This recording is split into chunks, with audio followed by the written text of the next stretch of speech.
Welcome to key talks. Self centric political వ్యూహాలతో వ్యక్తిగతంగా గురిపెట్టే రాజకీయ ఎజెండా ఏపీలో అమలవుతున్న టైంలో అసలు ఎవరి విధానాలతో ఏపీకి మేలు జరిగింది అనే విషయాన్ని ఎక్స్ప్లెయిన్ చేయండి అని చాలా మంది మిత్రులు అడుగుతూ ఉన్నారు. వాళ్ళందరి కోసం ఒక కాంట్రాస్టింగ్ పొలిటికల్ రియాలిటీని నేను చూపించాలనుకుంటున్నాను. విధానాల పరంగా వైఎస్ జగన్ ఒక పక్కనుంటే చంద్రబాబు మరో పక్కన ఉన్నారు అని అనుకుంటే ఎవరి విధానాలు ఎలా ఉంటాయి అనేది ఒక 5 అంశాల ఆధారంగా చూద్దాం. ఇవన్నీ హిస్టారికల్ ఫ్యాక్ట్స్ అండ్ ఇప్పటి వరకు జరిగిన రియాలిటీ. దీన్ని బట్టి చూస్తే వాస్తవాలు మనకి క్లియర్ కట్ గా అర్థమైపోతాయి. So don't miss this key talks.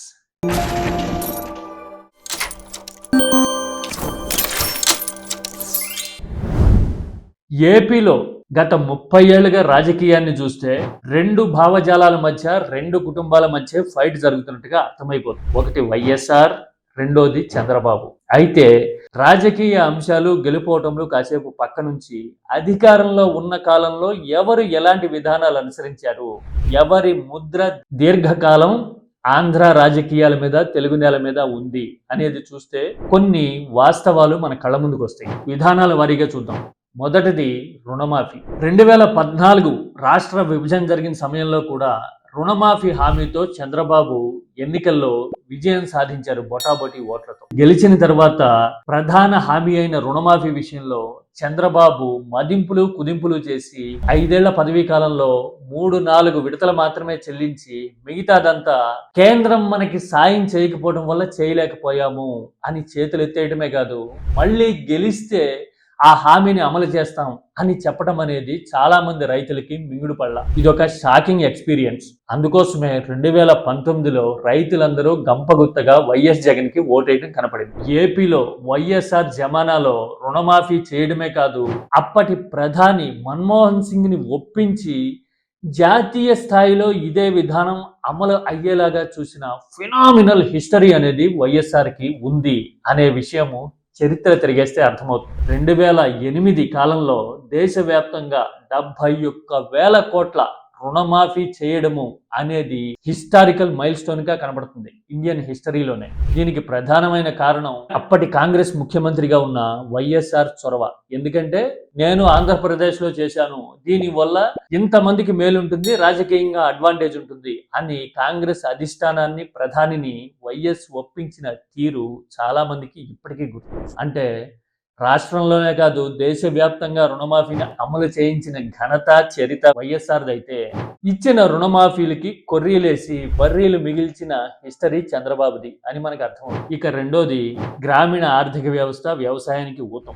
ఈ విధానాల్లో ఎవరి ముద్ర ఎలా ఉంటుంది అని చూస్తే చేతి వృత్తుల వారికి ఆర్థిక సాయం దగ్గర నుంచి నెలకో 2 నెలలకో కనీసం ఒక బటన్ నొక్కే పథకంతో మత్స్యకారులకు కానీ, చేనేతకు కానీ ఇలాంటి వారందరికీ సాయం చేసిన జమానా వైఎస్ జగన్ కాలంలో కనపడుతుంది. అలాగే గ్రామ సచివాలయాలు లాంటివి నిర్మించి సెల్ఫ్ సస్టైన్డ్ గా గ్రామాల్ని తీర్చిదిద్దే అడుగులు వేయడంతో పాటు రైతులకి పంట సాయం ప్రత్యేకంగా చేసే విధానం కూడా మొదలైంది వైఎస్ జగన్ హయాంలోనే.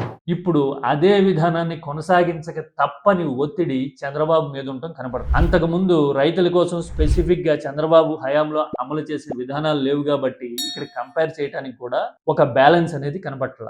అంటే జగన్ హయాంలో చేతి వృత్తులకు కానీ, గ్రామీణ ఆర్థికానికి కానీ, అలాగే రైతులకు కానీ జరిగిన మేలు సుస్పష్టంగా it was written on the wall అన్నట్టుగా కనపడుతూ ఉంటుంది. ఇక మూడోది పెన్షన్లు. తెలుగు నేల మీద పెన్షన్లు అనే పథకాన్ని ప్రారంభించిందే వైఎస్ఆర్. చాలా మంది గుర్తుండే ఉంటుంది. అప్పట్లో టీవీల్లో ప్రకటనలే కాదు, సినిమా హాళ్లలో కూడా ప్రత్యేకంగా స్లైడ్స్ వేసేవాళ్ళు. అలాంటి పథకాన్ని ముందుకు తీసుకెళ్లడమే కాదు, ప్రతి నెల 1వ తారీఖున ఇంటికి వచ్చేలాగా చేస్తా అని చెప్పి దాన్ని ఇంప్రూవైజేషన్ చూపించింది జగన్. అంటే పెన్షన్లు తెచ్చినోడు వైఎస్ఆర్ అయితే పెంచినోడు జగన్. ఇప్పుడు అందుకోసమే వీళ్ళ మూలాలు ఇంత బలంగా ఉన్నాయి కాబట్టి ఈ పెన్షన్ల మీద తనదైన ముద్ర వేయడానికి చంద్రబాబు ప్రయాసపడ్డము, 1వ తారీఖున రకరకాల ప్రయోగాలు చేయడం అనేది ఏపీ చూస్తూ ఉంది.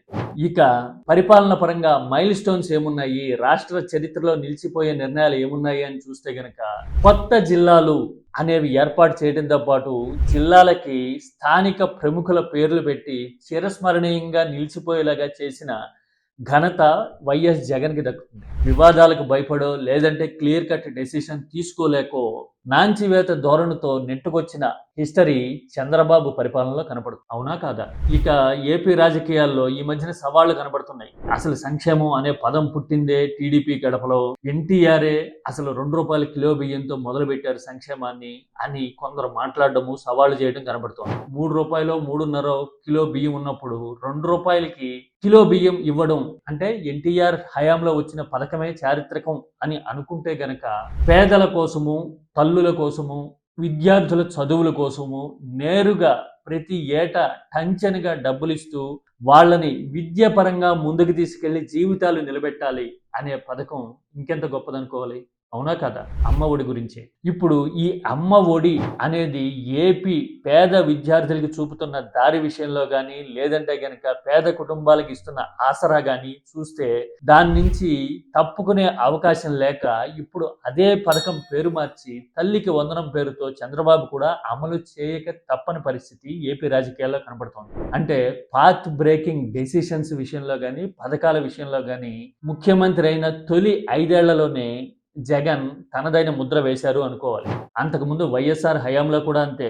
ఆరోగ్యశ్రీ లాంటి ఊహకి అందని అప్పటి వరకు లేని పథకాన్ని ప్రవేశపెట్టడమే కాదు, పేదలకి వైద్య సాయాన్ని ముంగిట్లోకి తెచ్చిన ఆరోగ్యశ్రీని ఆ తర్వాత ప్రభుత్వాలు కంటిన్యూ చేయక తప్పని పరిస్థితిని మనం చూస్తూ ఉన్నాం. రాజశేఖర రెడ్డి అనే ముఖ్యమంత్రి ఉండే, ఆయన ఆరోగ్యశ్రీ అని ఒక పథకం తెచ్చిండు, కొనసాగించడం. ఇప్పుడు తెలంగాణలోనే కాదు ఏపీలో కూడా పేరు మార్చి ఈ పథకాన్ని ఇప్పటికీ కొనసాగించడం చూస్తుంటే సంక్షేమ శకానికి వైఎస్ జమానా గాని జగన్ పరిపాలన గాని ఒక నమూనాగా నిలబడుతున్నాయి. ఎక్కువ కాలం నిలబడే పాత్ బ్రేకింగ్ అనిపించే డెసిషన్స్ వాళ్ళ కాలంలో జరిగాయి అని అనుకుంటే అవి కొనసాగించక తప్పని ఒత్తిడిని చంద్రబాబు ఇప్పుడు ఎదుర్కోవడం కళ్ళ ముందు కనపడుతోంది. నేను చెప్పిన ఈ 5 ఇన్స్టెన్సెస్ మీద మీరేమంటారు? మీ దగ్గర డిఫరెంట్ డేటా ఏదైనా ఉంటే గనక feel free to contradict. This is key talks.